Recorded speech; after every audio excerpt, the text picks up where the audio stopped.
Welcome back, my friends. Here's part 3 of my character analysis on Ryne and Thancred's story arc. As usual, I recommend watching the first 2 parts before this one if you haven't already. So, the last part had a lot of sidetracking when we had to talk about character deaths, but this one should be more straightforward as we move on to the Eden portion of the story.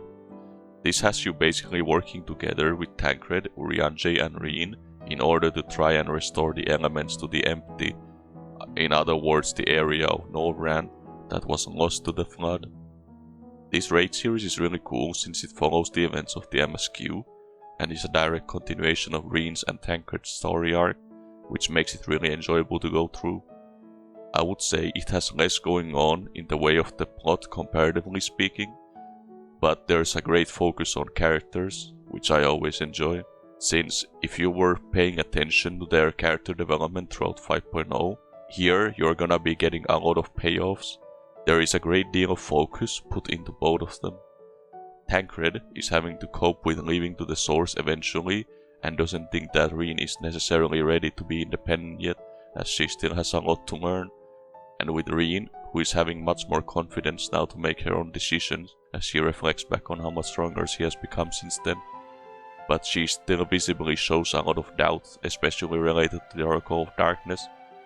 We also start seeing some of her character traits popping up now, that she finally has the opportunity to express who she is as a person and has room to grow. We see a lot of the compassion that we already started seeing at the latter half of the MSQ, but we also see that she's a bit stubborn, straight up telling Urianger to stop worrying about her and wanting to go on, even though she is very much not capable at that moment. She's also shown to be surprisingly smart, putting 2 and 2 together in quite a few scenarios regarding Eden, and Urianger also adds that she has a really great grasp on ethereology. How to pronounce that? I have no clue, man. A note on this, some of you may say, well, obviously she's proficient in ethereology, being the Oracle of Light, having Minfilia's essence and all that stuff, but I think that would be missing the point. Urianger says she has a natural affinity, but the way I personally took it, he means this more in a way that she's able/willing to learn it easily by putting in the effort. It is true that she has a great power within her that by default lets her react to things better related to ether, but well, put it to you this way, right? I would compare it to something akin to a language. When you, as a small child, learn your native language through only your surroundings, it is a skill that is developed, that just sorta happens without your comprehension. This is why you still study your mother tongue in school, because through learning the actual structure of the language and why things are the way they are, you can better utilize said language. I think the same goes for Ryne's abilities and ethereology here. Just because she natively knows how to identify ether better than your average person does not mean she just magically knows the ins and outs of how everything works and putting things into application. I'm just clarifying that I'm not fabricating a random idea to praise the character or whatnot. Rather, I'm just making logical conclusions. But as always, there's multiple opinions to this, but anyway, moving on. There's also this really cool scene between Thancred and Urianger, where Thancred is worried that she isn't taking after him, noting that she is instead taking well to Urianger's lectures, but Urianger ensures him that she very much does, with the whole thing of being stubborn and not wanting others to worry about her. This is a cool interaction that I somewhat missed on my first playthrough of Eden, probably because I was also worried about Savage and actually clearing stuff. The point being shown here is that the 2 character traits I mentioned before, among other things, again I'm just simplifying of course, her eagerness to study and learn, and her stubbornness, determination and not wanting people to worry about her, are being rubbed off of Urianger and Thancred respectively. This is also neat because those weren't just things that popped up here all of a sudden. We saw them way back at the start of the MSQ. For example, when Ryne was really happy when Urianger and Thancred let her pick a book from Urianger's collection, The main thing I pointed out in that scene was that she was blown away by the amount of choice, being someone who always had other people make decisions for her, but we also now realize it alluded to her also as being someone who wants to actively seek knowledge. However, it's just that now that she has grown as a person, we see these traits more clearly and how both Thancred and Ryne are influencing her. I love this attention to detail because this is actually pretty realistic.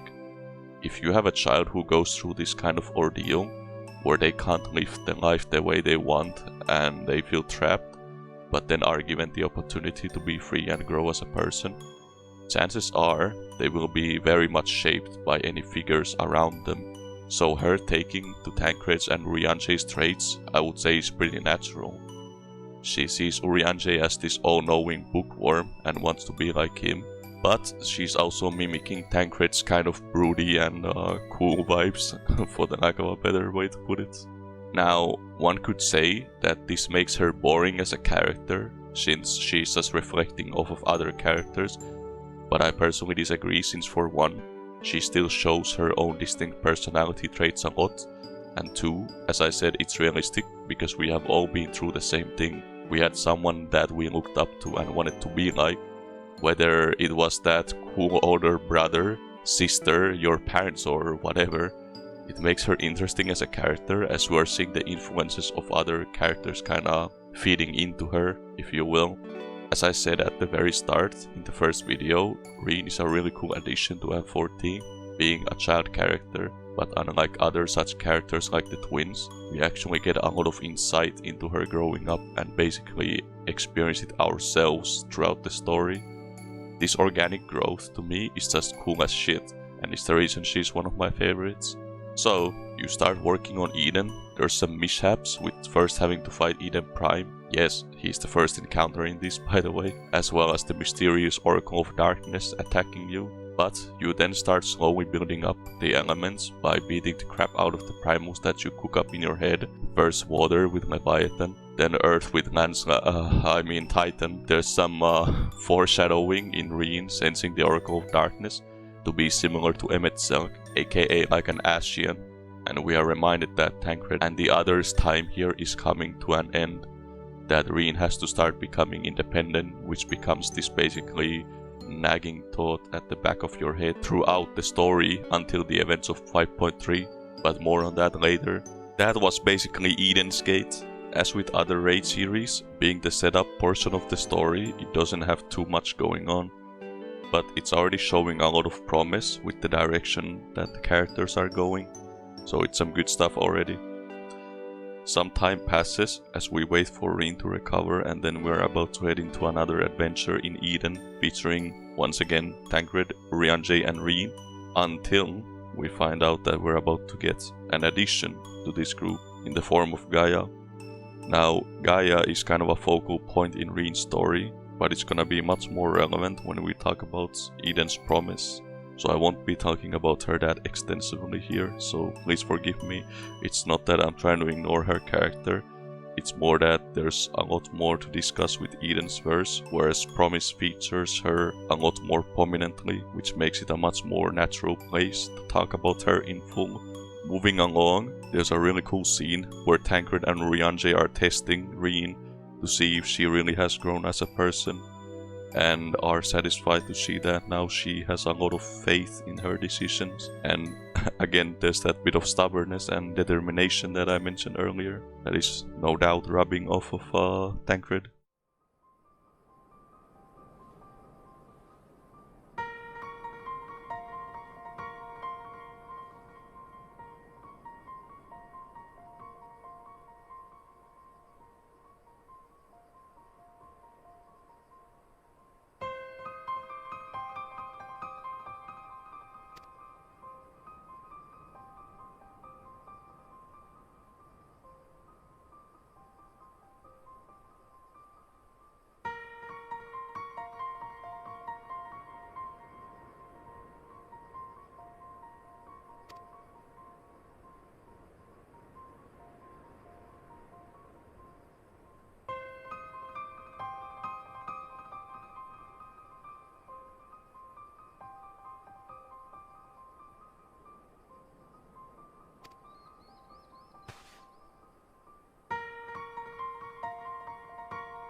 You fight Ramu, and then there's another great sequence before the fight against Ifrit and Garuda. Basically, Ryne wants to become friends with Gaia since she doesn't know anyone of her age, aside from the twins. But they are a lot more experienced in life than her, so they aren't really what she means with being the same age. But within Gaia, she could find a potential friend, especially given their similar circumstances. Thancred, the awesome dad he is, encourages her to go for it. Of course he would, since he wants someone there to be for her, or when he inevitably has to depart. Now, some people say that Gaia wasn't a good addition, that there was no chemistry between them, and that the relationship was... but I think it's really important to pay attention to what is happening in this scene. I would describe it like this. It is forced, but in a way that is clearly intended by the writers. It's not that Ryne is naturally drawn towards Gaia, and they mesh really well from the get-go. It's more that she's determined to work out a friendship between them. This is further driven by Thancred's desire to also do so, pushing her towards that goal even more. Now, this premise may sound silly at first, but like I said, it makes a lot of sense given the context. She's desperate to find someone she can make friends with, and the others are desperate to have someone who can accompany Ryne when they have to leave. So once again, to me it's simply natural that they will try to shoehorn Ryne into this relationship with Gaia. This relationship then grows into something more substantial later on. Next, about the quote-unquote cheesy dialogue, I personally didn't have an issue with it. Part of it is that I have played so many JRPGs that I'm basically numb to this kind of super cheesy dialogue, and second is that I hate to keep hammering in this point, but it felt natural to me. Keep in mind that she's like 16, but as I talked a few segments ago, she's in reality a lot less developed as a person than someone like twins. The twins were educated in a high-end university basically. They came from a high society and had loving parents/grandparents. Ryne, on the other hand, is just a random girl born into a dying world. Had someone take over her, had constant doubts about herself, was being imprisoned and raised by a tyrant who for who knows how long. You know, I could keep going on and on, but the point that I'm making is that her case is very different. When you actually look at her character and take all the context into account, there is no way you can come to a conclusion where she would be able to socialize like a mature adult. Of course she's going to be awkward, especially during those moments where she lets herself go and be herself, like when talking to Gaia. And again, those kinds of moments are really awesome to me, like finally seeing actually her. That awkwardness is also the whole point. Of course, whether they went overboard with it or not, that's entirely another topic of discussion. But if you ask me, I personally don't think so, as I never even noticed this as a problem until I had people point it out to me. Anyway, this whole creating a friendship business doesn't quite work out, as Gaia decides to be a brooding asshole. All we needed was for her to tell Ryne to go talk to a wall to top this off. After the fight with Ifrit and Garuda, she ends up releasing a being called the Idol of Darkness from the darkness within her. You wreck some birds, Gaia realizes being alone kinda sucks and starts to slowly value the company of the party, Ryne in particular.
Okay, so next up is a scene that made a lot of people go like, what? I call upon the power of Shiva.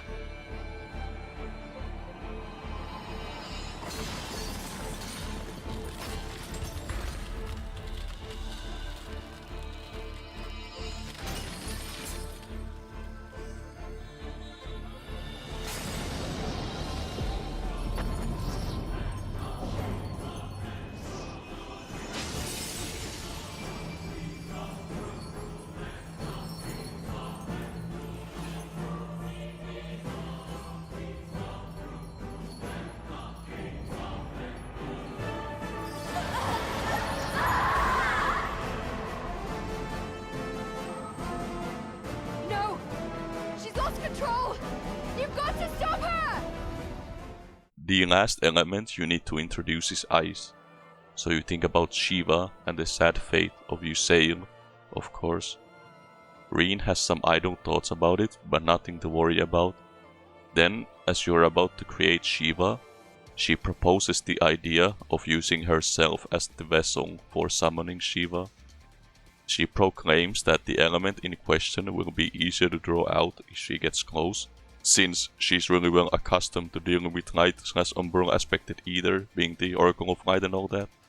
And also that she would have a closer connection to Eden this way, allowing them to be able to retain control of Eden instead of having it take over again. Everyone is initially very opposed to this idea, Thancred and Gaia in particular, but everyone reluctantly agrees, and Ryne taps into your memories of Shiva and tries to do the summoning with herself as the vessel. Unfortunately, Ryne isn't strong enough to stay in control and is taken over the Primal basically almost immediately. What's worse is that the Primal now is a lot more dangerous, as it is influenced not just by the thoughts of the Warrior of Light and their memories of Shiva, but also Ryne's strong light aspected ether and her thoughts as well. The fight starts out as one would expect from an encounter against the Lady of Frost, but soon spirals out of control when the Primal starts being influenced by Ryne's essence, the Primal starting to envision herself as Heidelin, beginning to envelop everything in both light and ice. However, Gaia is able to defuse the situation by slowing down the process with her time magic, and is able to balance out the Primal's ether with her dark aspected ether, which in combination with you beating the shit out of the Primal, removes the Primal's influence over Ryne, and she's back to her own self. Ryne and Gaia grow close from this life-threatening ordeal, both being saved by each other's actions. This makes Thancred happy, as he can now leave the first with less worries, but he is also dreading the inevitable. Shortly afterwards, Ryne reflects on her actions, realizing that she has been way too reckless and stubborn, which now culminated in her almost getting herself killed. So she realizes that she should rely more on the people around her. Ryne and Gaia start their mutual friendship here, and we have a follow-up quest where Thancred and Ryne are informing that they might be leaving back to the source soon. The atmosphere is quite heavy, as you can tell that this is really hard on Thancred and Ryne, but everyone ends up agreeing that they'll be fine between the Warrior of Light, her and Gaia, with especially Ryne being happy that she has people to rely on. So, before we move on to the 5.3 segment, let's talk about a few things related to that ending bit of Eden's Verse. The positive here is that there was a lot of character development. Remember when I said the thing about Ryne, that she's looking up to Thancred and mimicking some of his traits without realizing that she doesn't have the kinda raw experience, knowledge, common sense, etc. in life as Thancred does? Well, seeing her be really stubborn and too eager to rush into things throughout this raid series, and having it backfire on her big time, then having that moment of reflection, was actually pretty powerful. It shows that Ryne is still very much someone who is still developing a lot, having much to learn about life, and is still very much prone to making mistakes. However, it also makes Thancred happy, as he comes to realize that his parenting wasn't for naught, and that she's actually learning from him, not in a negative way, as he thought, but in a positive way. This is just the kind of direction I love seeing the relationship between the two headed, and it's awesome to see. The payoff may not be as great as it was in the MSQ, but it is still a very natural feeling progression between the two characters. Ryne and Gaia becoming friends that agree to rely on each other was also really great to see. Yes, it all happened quite fast, but I think it's not too unreasonable given the circumstances. You see, people develop bonds a lot faster when faced with really dangerous situations and having their lives on someone else's hands. This is basically why, for example, there's a great deal of camaraderie in the military, for example, like when you're actually fighting alongside someone and relying on them. I mean, I know this is kind of a cop-out because this happens a lot in video games, but you know, it is still kind of a thing that does happen. There's also the thing that I mentioned previously, that Ryne doesn't relate to anyone her age except for Gaia, who is someone a bit similar to her, in that she doesn't know much about life. So adding both of these things together, I think it's pretty reasonable that the two would develop a friendship relatively quick. As I keep saying with these videos, yes, a realistic human relation would take longer to develop than this, of course, but it's a video game and we don't have that luxury. So given what we got, I think it was excellently made. Overall, I think the whole conclusion to Eden's verse was really efficient from a writer's perspective. We not only got really great payoffs for stuff that were set up previously with Ryne and Thancred, but we also got to develop a relationship between Ryne and Gaia, and to top it off, we got to experience some nice character development. So, with me praising this so much, what's the catch here?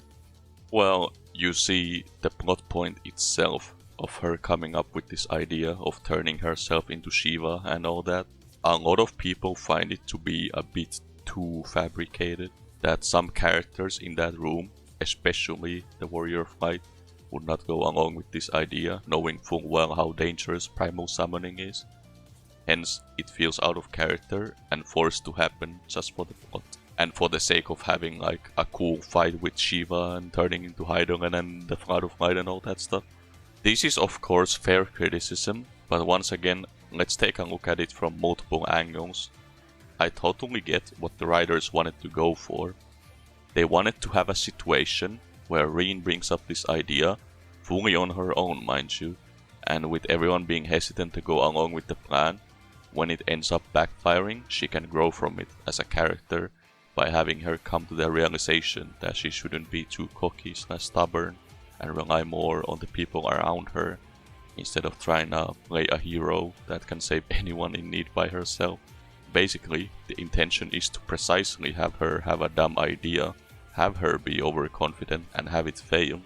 Basically, by extension of her idea being really stupid in character, it naturally makes her idea seem really stupid and something that shouldn't happen out of character as well. Looking at it from this point of view, it helps justify the scene a bit, as it was intended to feel slightly ham-fisted by design. But could there have been a more organic way to go about it? It's really up to you guys to judge. As usual, I'm trying to stay a bit neutral, so I'm not trying to necessarily defend the writers and justifying everything. I'm just trying to look at it from the writer's perspective so that we can get the full picture. Anyway, I just wanted to discuss this specific part of the scene a bit, as it's been a bit, let's say, controversial among my friends. Everyone really seemed to hate the way the scene was handled. My personal feelings on it is that I definitely think the setup could have been handled better, but it also honestly doesn't have much of an impact on my enjoyment, since all the character growth afterwards come with really nice payoffs. At worst, I just shrug it off as one of those scenarios where you have a bad plot point, but that bad plot point still leads to a lot of well-handled and satisfying character development, making it still a really great thing overall. In any case, the Eden story has been pretty strong so far. We've had a lot of nice character development, introduced some new character ideas, added a new character, and it's quite a mixture in emotions. On one hand, you're anticipating for that moment when the party has to split up, so you have that kind of feeling of, I guess, dread is the best way I can put it. But on the other hand, it's great seeing that perhaps Ryne is capable of handling herself without the others watching over her along with Gaia. Overall, I'm really happy with the direction they went for Eden. As I mentioned in part 2, they had a lot of options open to them in regards to how they want to proceed with Ryne's and Thancred's story, but I think the route they took as a whole was really organic. Again, perhaps a little mishap happened at the end there, depending on your opinion, but that whole sequence still accomplished a lot, so no big deal. I've decided to end another part here. Sorry to drag this out like this, but I don't want to release a video that is just insane in length. In the next part, I will go over the 5.3 MSQ as well as Eden's Promise, so it will be the final video for now at least, cause it seems like her story is still very much ongoing even after Eden's Promise, so I may need to have a follow-up video before the expansion. Anyways, I'm looking forward to the next part, since it's going to have one of my favorite scenes from all of Shadowbringers. As usual, I hope you enjoyed today's video, and as always, I'm interested to hear any opinions on the topics that were discussed. The question I would probably leave here in specific would be, what is your opinion on Ryne's decision to turn into Shiva? Do you think it makes sense given what we've seen of her character both before and after? Or do you think that is making too much of a leap in logic? Slide into my DMs or comment in this video. I appreciate your opinions. Finally, if you like this sort of content, subscribing to my channel is an easy way to be reminded whenever I put something up. Anyway, that's been all for today. Have a nice day.